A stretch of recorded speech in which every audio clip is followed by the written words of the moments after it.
And sure, it's cold, but we happen to be in Minnesota, so. This is nothing. I came from negative 34. Stop. I've heard nothing about bad weather for the last day and a half. Yeah, I came from negative 34. You're the exotic Canadian. Did everyone know he flew in from Ottawa yesterday? So, but 34 centigrade, right? Don't talk to us. Ask him what a project manager does. You can it's spot him a cold. mile Turn away. the slide, man. You're killing me here. Some housekeeping before we kill each other up here. We save this to the middle when we think that you're on friendly terms with us. We hope. We've got to get to the agenda. Come on. We've talked about you're going to get an audio. We can't hand out 100 DVDs tonight or audio CDs, so we're going to email you a link tomorrow where you can download the audio and you can listen to it. It's he and I. Good grammar. He and I yelling at each other for an hour like this. It's an audio of our very best ideas. People have listened to it and had great things happen. It's yours tomorrow by email. What else we got up here? Turn off your cell phones. You know this, but I'll tell you again. Put it on vibrate. Thank you very much. And we're going to have a Q&A session at the very end after our big finale. It's going to be an informal thing. We may end up out there in the lobby. It could end up back here. If we're just going to feed off your energy. But David and I are well known for being, when we are asked to leave places like this, it's because we've stayed so long that they want to turn out the lights. It's not for any other reason. So we'll be here to answer questions separately or together. We're delighted to answer them. So please do hold your questions and write them down, as a matter of fact. All right. So we had some ex-military folks. How many? Good. You're going to get this idea. So for those who aren't military, the force multiplier is a military concept where you use multiple tactics to converge on the same target. We're going to show you how to do that tonight, and I'm going to tell you right now, you need to do it. Sending a resume and waiting, we know doesn't work. Sending a resume by itself and following up, a little bit better. But when you start to do 1, 2, 3, 4, 5 things, maybe more, that are all organized, then boom, things start to move along quite quickly. And we're going to show you what those are. And we've divided the sections for you tonight very easily. We're going to have you choose your career, create your marketing documents, build your online profile, launch your extreme networking system. We're going to show you that, but you can't tell anybody when you leave this room. How to use the hidden job finder, how to interview and get 5 offers, or get 5 interviews. For every interview you get, I will show you how to get 5 more interviews from that one interview. And then what you do when you get the job offer. Go. So start at step number 1. These are, we like to over-deliver, so we won't have time to go through all this, but we want to show you what's possible. Explain what we're looking at here, David. We're telling you how to choose one job in 10 employers. These are some of the tactics you can employ. And very simply, the new value table tells you essentially what employers are looking for now, and it's not necessarily skills, it's attitude. Skills are important, but attitude's more important. The 3 R's of job research, when I was in school, it was reading, writing, and arithmetic. Now, she's laughing because I'm that old. Now, the 3 R's of job hunting are research, relevancy, and resiliency. So you got to do your research. You got to organize yourself, and when you launch, you got to keep going after what you want. But why don't we just talk about the monster hack? Okay. Because that's what everybody's cluing in on. You've been told, do what you love, the money will follow. This is kind of a variation on that. We call it a hack. There are a lot of computer folks in the audience. Don't be alarmed. This is totally benign. We're simply telling you how to use Monster for a method that Monster never planned on you using. Now, again, if the lighting's bad, I'll read this out for you. But you were all familiar with Monster. So what are we saying? Use Monster to find a job? Doesn't this contradict everything we've just spent 10 minutes telling you? No. The hack part is you're using Monster to gather information. Monster as a brainstorming tool. You're not using it to look for jobs. You're letting Monster give you ideas. So here's what you'll find when you go to Monster. Search for job title, skills, keywords in any location. So here's what you can do tonight or tomorrow. I was using Mike Green's skill set, by the way, and you can use yours. You should use yours. Pick 2 or 3 sets of skills. I typed in capture consultant and proposal development. Just type in 2 or 3 skills, no more than 3. Things you'd be happy doing in your next job. Programming, project management, sales, blah, blah, blah. Just pick 2 or 3. I did that.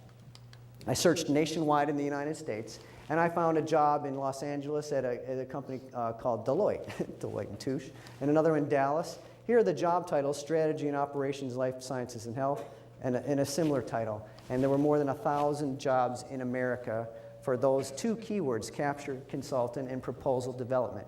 So that will tell you what Monster has available for those sets of skills. Now I went back and I just changed the first one. I used what I think is a more civilian or a more widespread term, pre-sales, instead of capture development. You can call it, pre-sales engineer. But how do I know all these job titles? Well, I've been on Monster for about 15 years in one capacity or another using it. And so it's my job. I can spit out synonyms like this 7 ways to Sunday. But you've been just had your head down doing your job for the past year, 46 years, whatever. So you may not know all of the different synonyms that could describe what you do. So just go into Monster and just take notes and find out what skills Monster is advertising for that are related to you, and then go back and plug in a different set, mix and match. And when I searched for just one variation, pre-sales, I got back titles like Solutions Engineer and Sales and Business Development Director. And there were companies all over America. So you're not looking for a job, you're using Monster to tell you, here's what my skills are returning in terms of inventory, again, more than 1,000 jobs. And here are some of the job titles that people are being hired to use the skills I have. And finally, here are some of the companies they're hiring. If they're hiring in Dallas, guess what? They're growing. And so if they have an office here in Minneapolis, maybe they'll be hiring in 3 months. So there's a whole bunch of competitive intelligence you can get out of Monster. Just don't use it to find jobs, because it's pointless in many cases. Having said that, we have had people who took their guerrilla resumes. Yep. Recently, there was a woman who put hers on Career Builder and was hired. So if you have the guerrilla resume or any, a resume that resonates, it does what really good resumes do. You could get a passive hit on Monster, but really just use it to generate ideas. That's the most valuable way that we know to use Monster. Marketing documents is an even longer list of things that you want to have available. Can I try to give these books away again? Yeah, go ahead. Okay. So we're going to do Stump the Recruiter again. What's the market share of Monster Board? Good one. Yeah. How many jobs? Okay, wait a minute. Wait. Hello? Show of hands. Who's still here with me? Of all the Excellent. Well, What can I is try the it in market- English? Can I? What of all the jobs advertised in America? What percentage are on Monster? Is that what you're trying to say? Yeah. Okay. So he just said it. 25%. How much? Good guess. No. No. 3. No. 3. No. 1. How much? You want to guess again? We'll give you another much? guess. No, going the wrong way. Okay, so no, but close. Really close. Point Nope. 8. It's like The Price is Right. It's only going to go lower. Nope. Half. Listen carefully. Monster Board and Career Builder are the 2 best branded job boards in the world. In the world. There are 55,000 and counting job boards in the world. Monster Board has 0.75% of the known jobs on the job boards. Here's why I tell you this tonight. If you're going out and you have any friends that are looking for jobs and they're just looking on the job boards, they will be living in your basement in no time. Because it just leads to sheer frustration and nothing. And for every job that's advertised on a job board, employers or recruiters will get between 600 and 1,500 resumes the same day.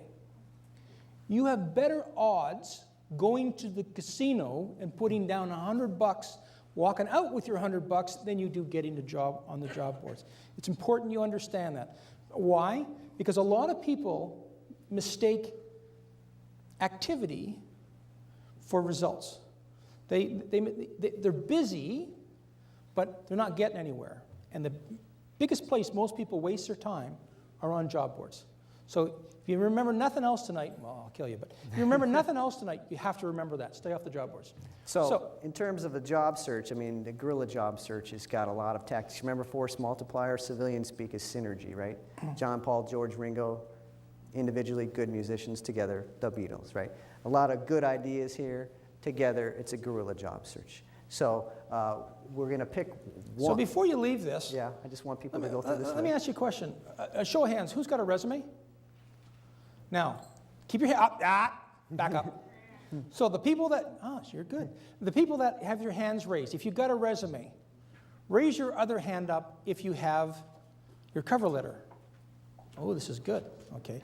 Now, for the people, stick them on. For the people that have their resume and their cover letter, keep your hands up if you have your follow-up package after you send your resume. Okay. That's good. Keep your hands up if you have your voicemail scripts scripted out after you have sent your resume. Janet's This is wavering. good. Janet's wavering. Before you do anything, before you start applying for a job, that's a bare minimum what you need. Resume, cover letter, all has to be done. Your scripts have to be written, voicemail, email, everything. Why? Because finding a job is a process. Not an activity, it's a process. You send out a resume for a targeted job because you've done your research, and you have to follow it up. And guess what? When you follow it up, because they didn't call you back right away, God knows why, but I digress. When you get voicemail, and you all will, what do most people say? Hi, this is Sally, or John, or George. I want to follow up my resume and see if you got it and you read it and you want me to come in and interview. Now, if you came in and heard that on your voicemail in the morning on Monday, show of hands, how many would return that phone call right away? Okay, everybody here is honest. Absolutely. Yeah, good honest. So you have to write. You have to write up your scripts for your voicemail and your email. You have to know every step of the way, what's your next move? It's a process. Quality control engineers, regular programming engineers, show of hands. Who does a program and it just goes like this and then goes, okay, what's the next line? What's the next line? No, it's all scripted out. Right, you're laughing at me, but it's true. It's all scripted out. It's the same thing with your marketing documents. Everything is prepared ahead of time. I don't want you to think beyond what's the next opportunity. Yeah, so we want to pick two to spotlight here for you. We're going to talk about guerrilla resumes first. You've heard them. This is not a guerrilla resume. Don't worry. We're not trying to convince you to John. do this. All right, what are we looking at, David? Okay. The Reader's Digest. Anybody version. remember Nortel? I sold all my shares long before they crashed. I lived in Ottawa. Here's what happened. I lived in Ottawa, and Nortel said, ooh, we're getting out of pick a business that day. And they divested themselves of 8,000 employees on a Monday morning. No warning. The outplacement guys all came in and they marched out 8,000 people. By the way, tech unemployment went to 65% that day. They all went and got their outplacement, which consisted of about 2 hours of how to write a resume, here's some books, and a list of recruiters to call. Wow, my life became a living nightmare, as you can imagine. But there's this one guy, John's not his real name. He called me every single day. He read my first book. Every single day and left me a voicemail. Never called him back. Never called him back. And it must have gone on 6 or 7 weeks. It is a Monday morning. It's 5:30. The phone rings, and I haven't had my Starbucks yet. So I picked it up. Hello? David, it's John. Hi, John. What do you want? Well, I sent you my resume. Yeah, John, I know. I read it. He said, well, you should be calling me back. I'm the kind of candidate you want to represent. And I took a deep breath. And I said, okay, John, I'll give you 6 seconds. Tell me why. And he did. He said, I won the Nortel President's Award 3 times. I said, no way. Wait a minute. So pull up his resume, and I'm reading the front page, and I'm going, John, I got the front page right in front of me. I don't see any of that stuff here. All I see is this big thing of text. And whenever I see this, remember Charlie Brown? Remember the teacher? Wah, wah, wah. That's all I think of when I see these things. They're all wah, wah, wah. So I said, John, why didn't you put that in your resume? He says, I did. I said, and I can't say it out loud. I said, where? He said, go to page 4, 3rd paragraph from the bottom. There it is. Oh, by God, you're right. I said, listen, I'll do you a favor, John. Okay? I'm going to do a resume for you. You tell nobody that I did this. Nobody. I don't care about your friends. I have no friends. I don't care. I just want you off of my phone system. He said, deal. So I did his resume.